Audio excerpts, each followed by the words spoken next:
ગુજરાત રાજ્ય યોગ બોર્ડ અને જિલ્લા વહીવટીતંત્રના સંયુક્ત ઉપક્રમે બનાસકાંઠા જિલ્લાના પાલનપુરના પોલીસ પરેડ ગ્રાઉન્ડ ખાતે 12મા આંતરરાષ્ટ્રીય યોગ દિવસની જિલ્લા કક્ષાની ભવ્ય ઉજવણી કરવામાં આવી હતી.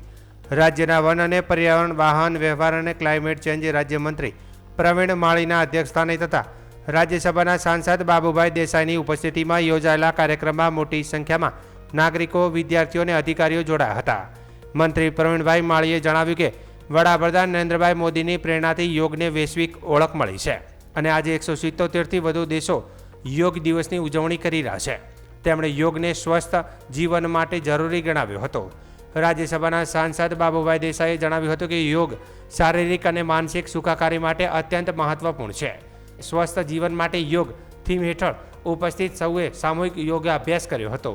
કાર્યક્રમમાં પાલનપુરના ધારાસભ્ય અનિકેત ઠાકર, જિલ્લા વિકાસ અધિકારી એમ.જે. દવે, જિલ્લા પોલીસ અધિક્ષક પ્રસાદ સુબે, નિવાસી અધિક જિલ્લા કલેક્ટર સી.બી. પટેલ સહિત વિવિધ વિભાગોના અધિકારીઓ, કર્મચારીઓ, વિદ્યાર્થીઓને મોટી સંખ્યામાં નાગરિકો હાજર રહ્યા હતા.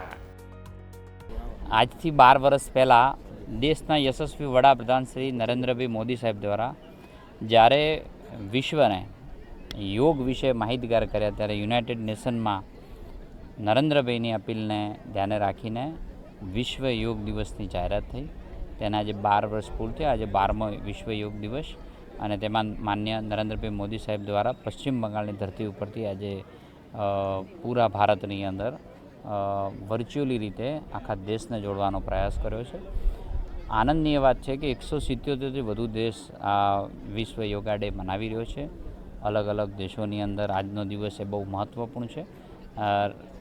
ગુજરાતની અંદર માન્ય મુખ્યમંત્રી સાહેબના નેતૃત્વની અંદર તમામ રાજ્યની અંદર આજે વિશ્વ યોગ ડે ઉજવાઈ રહ્યો છે. આજે એ નિમિત્તે બનાસકાંઠાની અંદર જિલ્લા કક્ષા વહીવટીતંત્ર દ્વારા આજે પાલનપુર મુકામે પોલીસ પરેડ ગ્રાઉન્ડમાં ઉજવાયો છે. અને રાજ્યસભાના સાંસદ શ્રી બાબુભાઈ, ધારાસભ્યશ્રી, નગરપાલિકાના પ્રમુખશ્રી અને અન્ય ટીમ સાથે મળીને આજે સૌ સાથે મળી પરિવાર સાથે પણ વિશ્વ યોગ દિવસની ઉજવણી કરી છે.